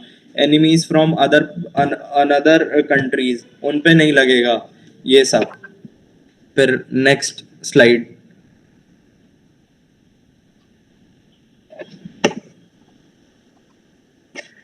फिर अगला स्लाइड बात करता है debated provisions of the IPC. Debated provisions of IPC के क्या क्या हैं? आईपीसी इस संहिता में परिभाषित अपराधों को अंजाम देने वाले व्यक्तियों पर मुकदमा चलाने और उन्हें दंडित करने के प्रयास में काफी हद तक सफल रहा है, लेकिन राजद्रोह की तरह कुछ अन्य प्रावधान भी हैं जिन्होंने बार बार जांच को आमंत्रित किया है। इनमें से कुछ प्रावधान ऐसे हैं। तो अब जो आईपीसी है, आईपीसी में कुछ ऐसे सेक्शंस हैं जो कि नहीं होने चाहिए, लेकिन फिर भी वो ऐसे हैं कि अंग्रेजों के समय से बने हुए हैं तो आज तक चलते आ रहे हैं। जैसे कि सेडिशन लॉज है। सेडिशन लॉज का मेनली जो काम था, वो काम था अंग्रेजों के समय में, जब उनके अगेंस्ट कोई खड़ा होता था तो उस पे सेडिशन लॉज, जैसे ये भगत सिंह पे लगाए गए थे सेडिशन लॉज, और भी बहुत सारे लोगों पे लगाए गए थे सेडिशन लॉज। लेकिन आज इनकी जरूरत नहीं है। आज आपके पास आर्टिकल 19 है, आपके पास फ्रीडम है राइट टू स्पीच का। अब आप किसी सरकार के अगेंस्ट में बोल रहे हो और सरकार आपकी है, तो आप वहां पे सेडिशन लॉज लगा के, वो गलत चीज हो रही है, इसलिए सेडिशन लॉज नहीं होने चाहिए। और भी बहुत ऐसी चीजें हैं। फिर आ जाते हैं हम लोग a few codes that need to. फिर ब्लास्फेमी है। ब्लास्फेमी मेनली रिलीजन के अगेंस्ट कोई भी अगर हेट स्पीच या कुछ भी बोलता है। अब जैसे मैंने बोला freedom of speech and expression है एक आदमी के पास, जैसे freedom of speech and expression का इस्तेमाल वो इसीलिए करता है क्योंकि उसको राइट्स है, उसका फंडामेंटल राइट है, इस देश में वो रह रहा है तो उसके पास वो राइट है बोलने का उस चीज पे, इसलिए वो बोल रहा है। तो ऐसे कुछ लॉज हैं जिनको हटा देने चाहिए आईपीसी से, लेकिन आज तक बहुत सारे रिविजन्स और अमेंडमेंट के बाद भी नहीं हटाए गए हैं, तो ये चलता आ रहा है। फिर उसके बाद हम देखते हैं कि अ फ्यू अदर कोड्स जो हैं इनको हटा दिए गए हैं या हटाने चाहिए, जैसे कि अननेचुरल ऑफेंसेस सेक्शन 377 के अंडर है, जिसमें बोला जाता है कि यह धारा अन्य बातों के अलावा समान लिंग से संबंधित व्यवसकों के बीच सहमति से यौन कृत्यों को दंडित करती है। Same sex marriage, same sex के बारे में बात करता है ये, जैसे कि मैन मैन वुमेन वुमेन, लड़का लड़का लड़की लड़की, ये मेन अननेचुरल ऑफेंसेस जो है वो इसके बारे में बात करता है। तो ये अभी सुप्रीम कोर्ट में भी बहुत बड़ा मैटर चल रहा है इस पे। इस केस का नाम भी है आपके लिए Supriya Chakraborty and Abhay Dang versus Union of India. Adultery तो अननेचुरल ऑफेंसेस तो बहुत पहले ही हटा दिया गया था। होमोसेक्सुअलिटी जो कि पहले माना जाता था एक ऑफेंस है कि लड़का लड़का के साथ संबंध नहीं रख सकता और लड़की लड़की के साथ संबंध नहीं रख सकती, सेम सेक्स के साथ संबंध नहीं रख सकते आप, जो कि ऑफेंसेस था पहले होमोसेक्सुअलिटी। लेकिन अब वो लॉ हटा दिया गया है आईपीसी से, अब ऐसा नहीं है। लेकिन अभी भी सेम सेक्स मैरिज को लीगल नहीं करा गया है इंडिया में। और जो भारत की पार्लियामेंट है, जो भारत की सरकार है, वो नहीं चाहती है कि सेम सेक्स मैरिज को सरकार जो है, जो न्यायालय है वो उसको प्रमोट करे और उसके फेवर में जजमेंट दे। और लेकिन अभी जजमेंट इसका पेंडिंग है। तो Supriya Chakraborty and Abhay Dang versus Union of India इस केस का नाम है और अभी बहुत न्यूज में है ये केस। फिर attempt to commit suicide, commit suicide, अब कोई सुसाइड करता है तो सुसाइड करने वाला बंदा उस मेंटालिटी में नहीं है कि वो सोच सके कि वापस से क्या हो रहा है मेरे साथ। तो इसको मतलब कि रिपील कर देना चाहिए इस लॉ को, कि जो attempt to commit suicide, attempt to suicide कर रहे हैं उनको फिर जेल में डाल दिया और उनकी 1 साल के लिए पनिशमेंट है। तो इनको इन लॉज को रिपील कर देना चाहिए। ये बहुत डिबेटेड लॉज हैं। फिर एडल्ट्री पे बात करते हैं। एडल्ट्री वो होता है एक महिला को उसके पति की निजी संपत्ति मानना और विवाहित जोड़ों पर नैतिक सिद्धांतों को थोपने के लिए इस धारा की आलोचना की गई है। और एडल्ट्री को भी हटा दिया गया और इसको हटाने का केस था Joseph Shine versus Union of India. Adultery mainly वो था कि माना जाता था कि जो वुमेन है, जो लड़की है, शादी के बाद वो आदमी की ही है, आदमी की एक जायदाद है। इस चीज को सुप्रीम कोर्ट ने मना किया है और बोला है कि जो लड़की है वो एक इंडिपेंडेंट अपना थॉट रखती है, सब कुछ रखती है और वो अपने हिसाब से अपनी जिंदगी जी सकती है। तो एडल्ट्री लॉज को मेनली हटा दिया गया है।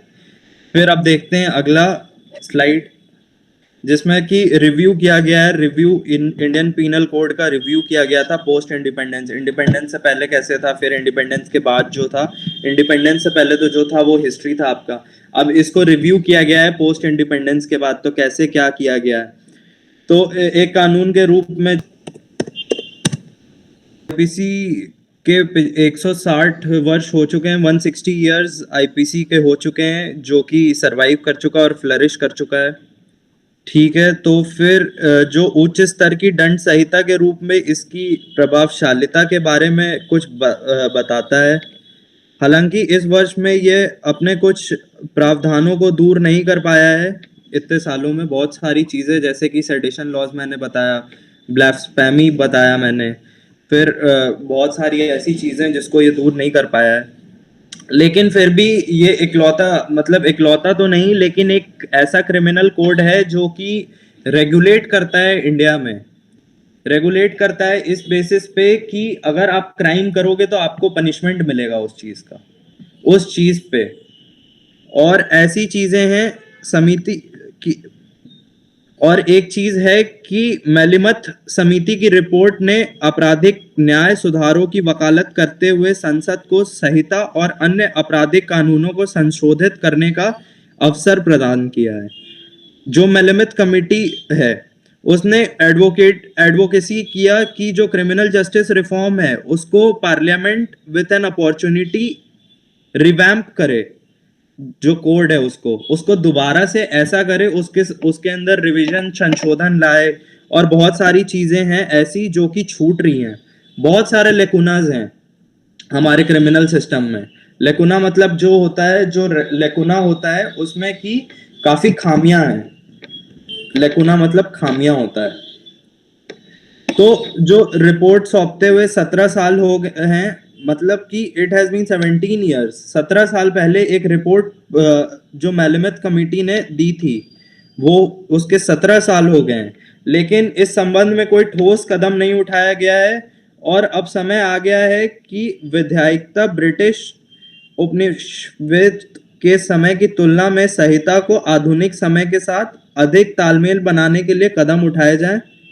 और आईपीसी जो है, even the IPC has been haphazardly amended, जो आईपीसी है उसको 75 बार से ज्यादा अमेंड कर दिया गया है, लेकिन फिर भी बहुत सारी ऐसी चीजें हैं जो छूट रही हैं। बहुत सारी ऐसी चीजें हैं जिनके बारे में हम देखते हैं कि उनके खिलाफ, उनके अगेंस्ट में लॉज अभी भी स्ट्रिंजेंट नहीं है। जैसे कि हम रेप के लॉज देखते हैं, निर्भया वाला केस देखा हमने। निर्भया वाला केस 2013 का केस है, लेकिन निर्भया केस, लेकिन उसका जजमेंट कब आया? 2019-20 में आया। ये क्या दिखाता है कि हमारी जो लॉ स्ट्रक्चर है, हमारी जो पार्लियामेंट है, वो अभी भी ऐसी सक्षम नहीं है कि लॉज बना सके आईपीसी में और वो पास कर सके। ये सब देखते हुए अब जैसे सेम सेक्स मैरिज की बात हो रही है अभी रोज न्यूज में, अब इसमें देखा जाता है कि जो सेम सेक्स मैरिज है उसको लीगल कर देना चाहिए, क्योंकि हर आदमी को राइट टू इक्वालिटी है, हर आदमी को जीने का खुद का अधिकार है, लेकिन फिर भी इसको लीगल नहीं किया जा रहा है। तो ये दिखा रहा है कि सरकार बहुत डरती है, बहुत ज्यादा, मतलब क्रिमिनल्स के साथ सख्ती नहीं दिखा पाती, समय समय के साथ बहुत सारे रिविजन्स और अमेंडमेंट नहीं कर पाती। तो ये दिखाती है। फिर 1971 में 42nd लॉ अमेंडमेंट हुई थी, जिसके फिर रिकमेंड किया गया था बहुत सारी चीजें, लेकिन उसको 1978 में लोकसभा में डिसोल्यूशन ही पास नहीं हो पाया। डिसोल्यूशन पास नहीं हो पाया तो वो लॉ इनैक्ट नहीं हो पाया, लॉ इनैक्ट नहीं हो पाया तो वो लॉ नहीं बन पाया, इन सब बेसिक चीजों पे। तो आईपीसी में अभी भी बहुत सारी चीजें, बहुत सारी जगह पे आप देखोगे कि लैक्यूना है, बहुत खामियां है। अब आप देखोगे कि जो लॉज हैं 375 376 के अंदर रेप लॉज डिफाइंड है। अब आप बहुत सारी चीजें ऐसी भी हैं कि आपको बतानी चाहिए, लेकिन वो नहीं बताई जाती हैं कि a man can be raped too, मतलब कि एक आदमी के साथ भी रेप हो सकता है, लेकिन इसके बारे में कहीं भी कोई भी जिक्र नहीं किया जाता है कि आदमी के साथ भी रेप हुआ है। बहुत सारे ऐसे इंस्टेंसेस हैं इंडिया में, बहुत सारे ऐसी एफआईआर हैं, आदमी ने जाके कंप्लेन करी है, कंप्लेन भी बहुत कम होती है, इसलिए क्योंकि समाज क्या सोचेगा, लोग क्या सोचेंगे। डाउरी डेथ पे बहुत सारी जो ये हैं, जैसे कि लड़कियों से डाउरी मांगी जाती है, लेकिन बहुत सारे ऐसे जगह हैं जहाँ पे डाउरी नहीं भी मांगा जाता और लड़कियां फेक केस कर देती हैं, जो गलत केस करती हैं। तो उस चीज में हम आपके खिलाफ, उनके खिलाफ कोई लॉज नहीं है। अगर वो चीज होती है, अगर फिर आदमी जाए उसको अपील करने के लिए कि हमारे साथ गलत किया गया है, हमें डिफेम किया गया है, गलत चीज हुई है हमारे साथ, तो फिर हम कुछ नहीं कर सकते। ऐसे ही आईपीसी का काम है। फिर देखते हैं कि आईपीसी जो है न्यू चैप्टर जोड़ती है इंडियन लीगल सिस्टम के साथ, कि कोई भी क्रिमिनल चीज हुई, कोई भी राइट्स, क्राइम्स और पनिशमेंट कहाँ पे डिफाइंड है क्रिमिनल लॉ की, तो वो हम सबसे पहले भारतीय दंड संहिता 1860 को उठा के देखते हैं। फिर it has provided foundation for all types of legal interventions. कोई भी लीगल इंटरवेंशन होता है, कोई भी मतलब लीगली काम काज होते हैं, उसका कोई भी फाउंडेशन, कोई भी नींव रखनी होती है, वो आईपीसी है। फिर उसके बाद कॉम्प्रिहेंसिव कोड है ये सब्सटेंसिव अफेक्ट का।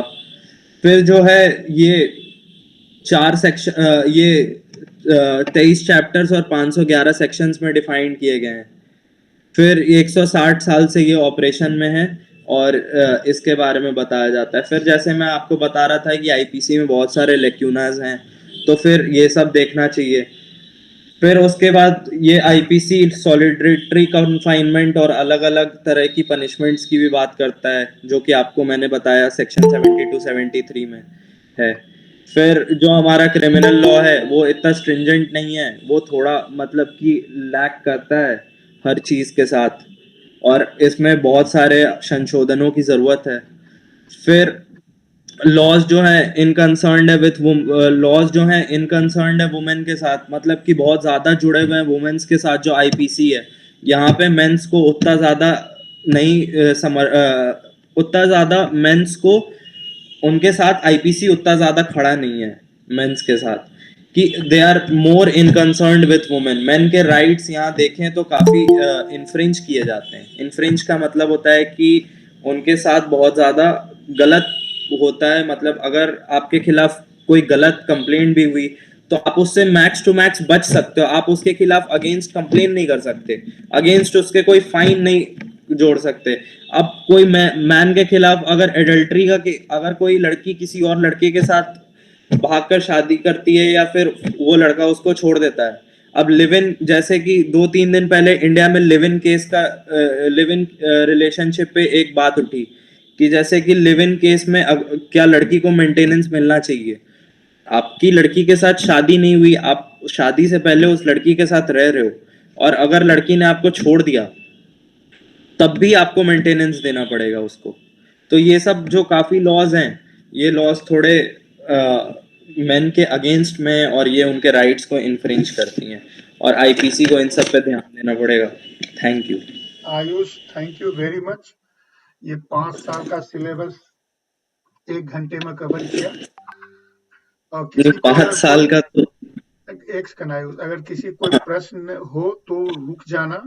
आईपीसी पे प्रश्न बाद में पूछना। अभी राजेंद्र जी आए हुए हैं और सुमन जी भी है और रवि जी भी हैं, उनका कर लेते हैं सेशन, उसके बाद क्वेश्चन आंसर करेंगे क्योंकि उन लोगों को जाना है।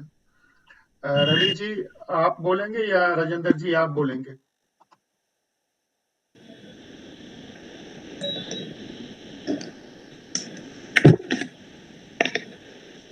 मुझे स्टार्टिंग से तो नहीं पता है, लेकिन पहले ये बीएसएफ में असिस्टेंट कमांडेंट थे और वहाँ के बाद फिर इन्होंने राजस्थान पीसीएस क्वालिफाई करके अभी एसडीएम के पद पे कार्यरत हैं। अगर कुछ गलत मैंने बोला है तो आप इसको करेक्ट करना रवि जी। और बिल्कुल सही है। अच्छा, सही बोला। तो ये मतलब बहुत ही शॉर्ट इंट्रोडक्शन था एंड काफी मतलब हम्बल बैकग्राउंड से हैं और काफी मेहनती हैं और मतलब अपने मेहनत के दम पर इतना दूर तक पहुंचे हैं। तो over to Ravi ji. Ravi ji, before you talk about police at local level, आप राजेंद्र जी को इंट्रोड्यूस कर दीजिए। हाँ, thank you Gaurav, nice introduction. Rajendra ji है अभी जुड़े हुए हैं? हाँ, जुड़े हुए हैं। अच्छा, तो राजेंद्र जी बेसिकली मेरे बैचमेट है और अभी डिप्टी एसपी की पोस्ट पे हैं और राजस्थान पुलिस सर्विस आरपीएस से आते हैं और पुलिसिंग के बारे में काफी अच्छा नॉलेज रखते हैं।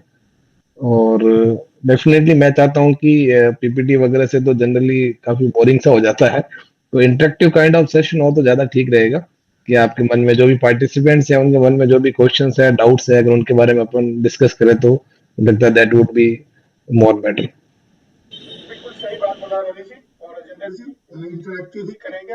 केवल मैं स्लाइड रख देता हूँ, अगला वाला, नेक्स्ट वाला, और उस पे इंट्रोडक्टरी केवल बता दिए चौकी क्या होता है, ये क्या होता है, हल्का सा इन से about a minute, and then it will be all question answer.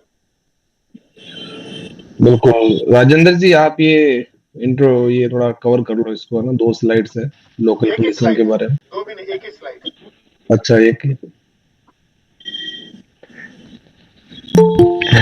Hello, am I audible? जी हाँ, बोल सकते हैं ऑडिबल, राजेंद्र जी। बिल्कुल। ठीक है। A warm good evening to all of you. मेरा नाम राजेंद्र है और ये जिस टॉपिक पर हम बात कर रहे हैं लोकल पुलिस के बारे में, तो ये बताने से पहले मैं ब्रीफली एक बार जो पुलिस का स्ट्रक्चर होता है उसके बारे में, ऑर्गेनाइजेशनल स्ट्रक्चर होता है उसके बारे में थोड़ा सा बता दूं। एकदम ब्रीफ में होगा। जैसे पुलिस का पूरा ऑर्गेनाइजेशनल स्ट्रक्चर है तो उसमें हम देखते हैं कि सबसे हेड जो होते हैं इस पूरे पुलिस फैमिली के, वो डीजीपी होते हैं। डीजीपी इसको हेड करते हैं। उसके बाद अलग अलग ब्रांचेज में डिवाइड करके, जैसे लॉ एंड ऑर्डर एडमिनिस्ट्रेशन, अलग अलग पुलिस की ब्रांचेज होती हैं, उन सब के लिए स्पेसिफिक वे में काम करने के लिए एडीजी स्तर पर काम होता है, एडिशनल डायरेक्टर जनरल जिनको बोलते हैं। उसके बाद अलग अलग रेंज में पूरे स्टेट को बांटा जाता है। रेंज में मोस्टली 5, 6, 7 जिले होते हैं लगभग हर रेंज में, और रेंज स्तर पर जो हेड किया जाता है वो वहां पर इंस्पेक्टर जनरल ऑफ पुलिस, जिनको हम शॉर्ट में आईजी बोलते हैं, आईजी द्वारा हेड किया जाता है। जैसे हम राजस्थान की बात करें तो राजस्थान में 7 रेंज बनी हुई है इतने डिस्ट्रिक्ट्स में, और 2 कमिश्नरेट भी बने हुए हैं। जो कमिश्नरेट सिस्टम होता है उसमें जो हेड होता है वो आईजी के बजाय कमिश्नर होता है। उसके बाद रेंज के बाद लोअर लेवल आता है तो वो डिस्ट्रिक्ट लेवल होता है। डिस्ट्रिक्ट लेवल में नॉर्मली जो उसको हेड किया जाता है वो एसपी इसको हेड करता है।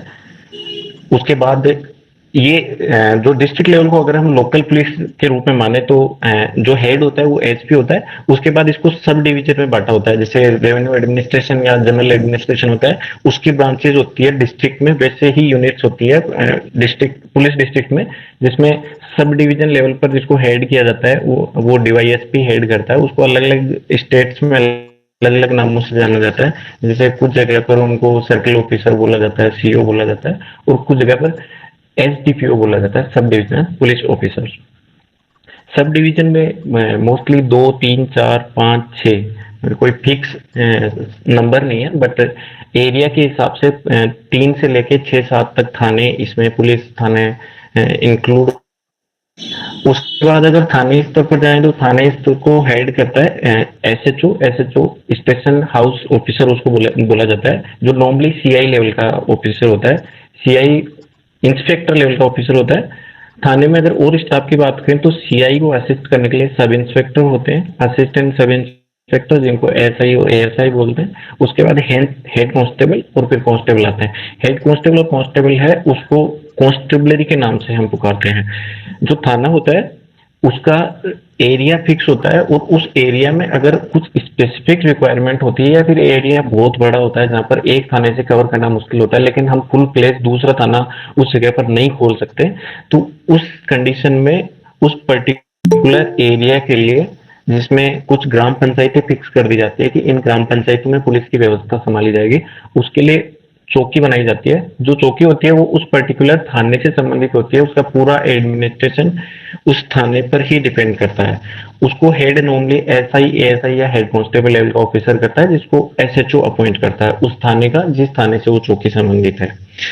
ये मोटा मोटा स्ट्रक्चर था। अगर हम डिस्ट्रिक्ट लेवल की बात करें तो एसपी, उसके बाद डीवाईएसपी, उसके बाद एसएचओ, और उसके बाद अगर कोई चौकी होती है तो वहां पर एसआई, एएसआई द्वारा हेड किया जाता है। ये ऑर्गेनाइजेशनल स्ट्रक्चर है एक पर्टिकुलर डिस्ट्रिक्ट में काम करने वाली पुलिस का। अगर हम कामों की बात करें तो पुलिस क्या करती है नॉर्मली, या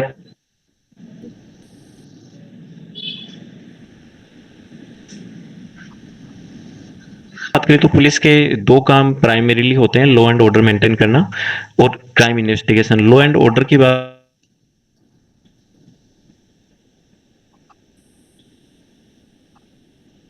चाह रहे हैं टोटल जो 2 लेवल पे होती है पुलिसिंग, जो मेन टास्क और जो रेस्पॉन्सिबिलिटीज होती है पुलिस की, वो 2 लेवल पे रहती है। एक तो जो बेसिक लॉ एंड ऑर्डर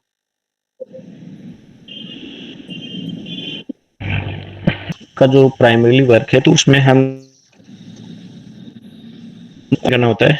बहुत सारे मेले होते हैं, जैसे उर्स का मेला हो गया, खाटू श्याम जी मेला हो गया। अगर राजस्थान की बात करें, अलग अलग स्टेट में जो धार्मिक रिलीजियस फंक्शन वगैरह होते हैं जहाँ पे भी मास लेवल पर गैदरिंग होती है, वहां पर लॉ एंड ऑर्डर को मेंटेन करना पुलिस का काम होता है। उसके बाद जैसे कोई कम्युनल एंगल कहीं पर होता है, 2 पक्षों के बीच में किसी भी तरह की लड़ाई हो रही है, तो उसको मैनेज करना पुलिस का काम है।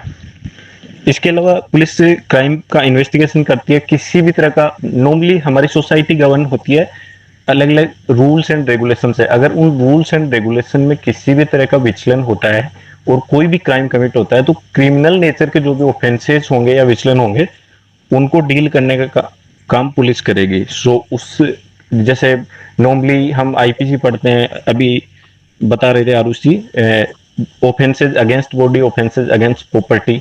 अगर इस तरह के किसी भी तरह के क्राइम होते हैं तो उन क्राइम्स में इन्वेस्टिगेशन का काम पुलिस का रहता है। इसके अलावा अलग अलग लेवल पे क्राइम को प्रिवेंट करना ये काम रहता है। सारा ऑर्गेनाइजेशनल वर्क भी रहता है। पुलिस एक बड़ी संस्था है, उसमें जो स्टाफ मैनेजमेंट है, एचआर मैनेजमेंट, ये सारे काम भी पुलिस के रहते हैं। कंस्ट्रक्टिव रोल भी पुलिस का आता है। जैसे हमने कोरोना टाइम में देखा कि पुलिस ने फूड पैकेट्स लोगों के घर में पहुंचाए थे, पानी की सप्लाई, मेडिसिन की सप्लाई, ये सारे काम पुलिस ने किए थे। तो ये कंस्ट्रक्टिव जो वर्क है वो जो नॉर्मली डिफाइंड वर्क है उससे अलग है। पुलिस अपने इस काम के लिए सिटीजन से लगातार कनेक्ट होती है। जैसे हर पुलिस थाने में ग्राम रक्षक नियुक्त किए जाते हैं, पुलिस मित्र लगाए जाते हैं। सीएलजी आज पूरे कम से कम इंडिया में हर पुलिस थाने में सीएलजी ग्रुप होता है। सीएलजी ग्रुप से मतलब है कि कम्युनिटी लाइजनिंग ग्रुप। इस मेरी आवाज आ रही है? होते हैं उसमें जो पब्लिक होती है, पब्लिक के ही कुछ लोग होते हैं जो हर पुलिस थाने से अटैच रहते हैं और किसी भी तरह का पुलिस का काम है उससे पब्लिक का इंटरेक्शन करवाते हैं, उसमें असिस्ट करते हैं, हेल्प करते हैं। सो इस तरीके से पुलिस नॉर्मली लार्ज स्केल पर जनता से जुड़ पाती है, फीडबैक भी ले पाती है। ये ऑर्गेनाइजेशनल स्ट्रक्चर और पुलिस का मोटा मोटा काम था जो मैंने अपनी तरफ से बताया। अगर इसमें किसी भी तरह का कोई भी किसी का सवाल हो तो I'm open for questions. Thank you. किसी भी तरह का क्राइम जब रिपोर्ट किया जाता है, मान लीजिए कि जैसे आप कह रहे हैं कि कहीं पर भगदड़ हुई या फिर किसी जगह पर 5 लोगों ने मिलकर कोई क्राइम कमिट किया है, तो उन लोगों की कितनी क्रिमिनल रिस्पॉन्सिबिलिटी उस पर्टिकुलर केस में बनती है। सो आईपीसी के अलग अलग सेक्शन में सारी चीजें हैं और उनमें पनिशमेंट भी डिफाइन किया हुआ है। सो एक कोई केस होता है तो जब हम उसमें उस मामले को ले जाया जाता है तो उस केस में अगर 5 लोग हैं मान लीजिए, तो पांचों लोगों के खिलाफ अलग अलग चार्जशीट पेश होती है जिसमें उस इंसान के उस पर्टिकुलर रोल के बारे में बात होती है। मान लीजिए कि A B C D E 5 तरह के लोग हैं, उन्होंने क्राइम कमिट किया। मान लीजिए कि किसी तरह की डकैती है तो एक इंसान ने वहां पर जगह पर रहकर डकैती की, लेकिन दूसरा बंदा था जो पीछे से रहकर उसको केवल टेक्निकल सपोर्ट दे रहा था, तो उन दोनों का क्राइम होगा, वो अलग अलग चार्जशीट पेश होगी। जैसे मान लीजिए कि रेप वगैरह के मामले होते हैं, 5 लोगों ने अबडक्ट किया किसी गर्ल को, लेकिन उनमें से 2 लोगों ने उसके साथ रेप किया, तो उस केस में जिन्होंने रेप किया है उनके अलग क्रिमिनल रिस्पॉन्सिबिलिटी है, जिन लोगों ने असिस्ट किया उनकी अलग रिस्पॉन्सिबिलिटी है। अगर कोई अबेट करता है, अबेटमेंट तक के सेक्शन बने में, तो अबेट करने वाले पर अलग चार्जशीट पेश होगी। तो सब लोगों के खिलाफ अलग अलग सेक्शन में अलग अलग तरीके की पनिशमेंट वाली चार्जशीट पेश होगी। कि कुछ लोग मिलके भीड़ किसी को मार दे तो, है ना, तो इसको बेसिकली मॉब लिंचिंग बोला जाता है। तो जैसे राजस्थान सरकार ने स्पेसिफिकली इस पर्टिकुलर चीज के लिए मॉब लिंचिंग के लिए कानून लेके आए जिसमें लाइफ इम्प्रिजनमेंट तक की सजा है। और इसमें क्या होता है, जैसे भीड़ के द्वारा किसी को मार दिया जाता है, अभी कुछ साल पहले राजस्थान में ऐसा हुआ था, तो कल परसों उसका डिसीजन आया था। तो उसमें जनरली कल्पेबल होमिसाइड होता है, उसके चार्जेस लगते हैं, जनरली मर्डर के नहीं लगते, लेकिन कल्पेबल होमिसाइड में भी 7 से 10 साल तक की सजा होने के चांसेस रहते हैं अगर उसका अच्छे से कोर्ट में ट्रायल चले तो। बाकी अभी सेंट्रल गवर्नमेंट के लेवल पे मॉब लिंचिंग का ऐसा कोई सेंट्रल कानून तो है नहीं। बिल्कुल, मॉब लिंचिंग के लिए लोकल एक्ट्स बना सकती है, कोई स्टेट बना सकता है या फिर सेंटर भी बना सकता है। फिलहाल कुछ स्टेट्स में बना हुआ है, राजस्थान में इसके बारे में अभी रिसेंटली। बिल्कुल। ओम पाटिल पूछो प्रश्न। हाँ ओम पाटिल बोलो। सर, अगर कोई भी व्यक्ति अपने सेल्फ डिफेंस के लिए कुछ करता है तो उसके लिए आईपीसी क्या रोल निभाती है? नॉर्मल जो आईपीसी जितने लोग आइडेंटिफाई हो गए उन लोगों पर आप उस सेक्शन में ट्रायल कर सकते हैं। ओम पाटिल के प्रश्न का जवाब रवि जी आप देंगे? इस basically right of private defence है, तो उसमें क्या रहता है कि हम अपने और दूसरों की बॉडी और प्रॉपर्टी इसकी रक्षा के लिए अपन अगर किसी को इस लेवल तक भी वो इन्फ्लिक्ट कर दें कि उसकी डेथ हो जाए तो भी वो राइट ऑफ प्राइवेट डिफेंस में आता है। तो उसमें वो आपके मर्डर या कल्पेबल होमिसाइड के चार्जेस नहीं लगते हैं। हम अपने खुद के डिफेंस में और किसी दूसरा कोई व्यक्ति है उसके डिफेंस में उसकी बॉडी और उसकी जो प्रॉपर्टी है उसको बचाने के लिए अपन कर सकते हैं। बट इसमें ये इंटेंशन ये नहीं होना चाहिए कि उसको मारना ही है, मतलब अपने बचाने के प्रयास में अगर उसकी मृत्यु हो जाती है तो उस पर फिर अपने पे चार्ज नहीं लगेगा। तो right of private defence Bharat के सभी नागरिकों को अवेलेबल है। इवन जैसे कि बॉर्डर पे जो फायरिंग होती है, चाहे आर्मी करती है बीएसएफ करती है, तो उसमें भी ये नहीं होता है कि उनको शूट कर दिया, वो भी राइट ऑफ प्राइवेट डिफेंस में ही करता है। अगर आप उसकी एफआईआर वगैरह पढ़ोगे, न्यूज देखोगे, तो उसमें यही होता है कि आगे वालों ने अनप्रोवोक्ड फायरिंग की तो उन्होंने सेल्फ डिफेंस में वापस फायर की, तो उनकी जो डेथ हो गई। चाहे वो एनकाउंटर हो, वो भी इसी तरीके से होता है। कोई भी एनकाउंटर ऐसा नहीं होता कि पुलिस या कोई आर्म फोर्सेज अपनी तरफ से कोई चीज इनिशिएट करती है, वहां से कुछ आता है तो आप प्राइवेट डिफेंस में कुछ एक्शन करते हो और उनकी डेथ हो जाती है। आई होप कि आपके डाउट्स नहीं सॉल्व बहुत होंगे। अच्छा। राज फिर से पूछना, राज रुक जाओ अभी, पहले गौरव पूछो। हाँ, तो मेरा सवाल एक्चुअली आयुष जी के लिए है। उन्होंने बहुत ही अच्छे से आईपीसी को एक्सप्लेन किया। तो जो मेरे समझ में आया वो ये आया कि इंडिया में जो भी आईपीसी का कानून है वो मोस्टली मुगल काल से और उसके बाद अंग्रेजों का जो भी कानून था उससे इनहेरिट मतलब किया गया है, राइट? तो जी जी जी। हाँ, तो कभी भी भारत में कानून क्या होना चाहिए वो कभी भारतीय पर्सपेक्टिव से सोचा ही नहीं गया है। जैसे एक छोटा सा एग्जांपल कि सेम सेक्स मैरिज पे बात हुई और आपने बोला कि मतलब इंडिया में होना चाहिए और ये लेकिन कभी इसको भारतीय पर्सपेक्टिव से सोचा जाए कि मैरिज का मीनिंग क्या है, और इस तरह के बहुत सारे कानून हो सकते हैं। अभी जो है इंडिया में कानून का हाल ये है कि कोई भी कुछ केस फाइल करता है और वो बहुत लंबे समय तक चल रहा है, और हाँ उसका बहुत बहुत बार ऐसा भी होता है कि उसका कोई मतलब रिजल्ट नहीं निकलता और इंसान जो है उसकी मौत भी हो जाती है और फिर भी वो केस चलते रहता है। तो मेरा सवाल बस यही है कि भारत में जो भी कानून है उसको भारतीय पर्सपेक्टिव से सोचने की जरूरत है क्या, या ऐसा कुछ स्कोप है क्या?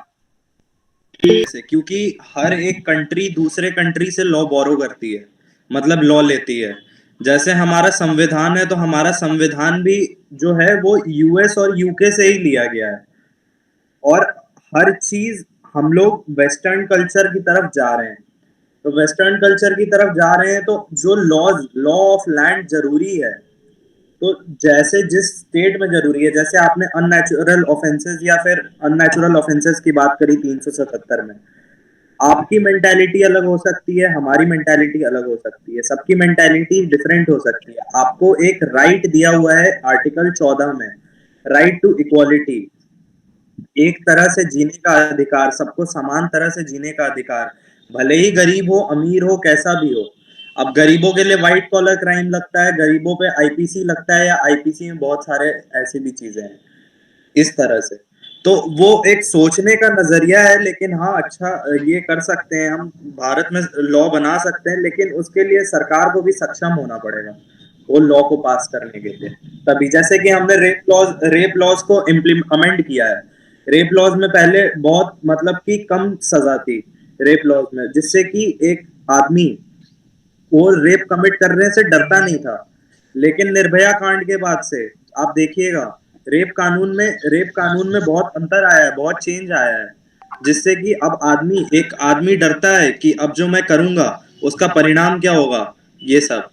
तो हाँ, भारत में हम कानून बना सकते हैं, लेकिन अभी हमारे पास वैसा मतलब क्या बोल सकता हूँ कि मतलब वैसे पोजीशन में हम नहीं है कि मतलब कि पूरा कानून ही हम खुद से बना दें।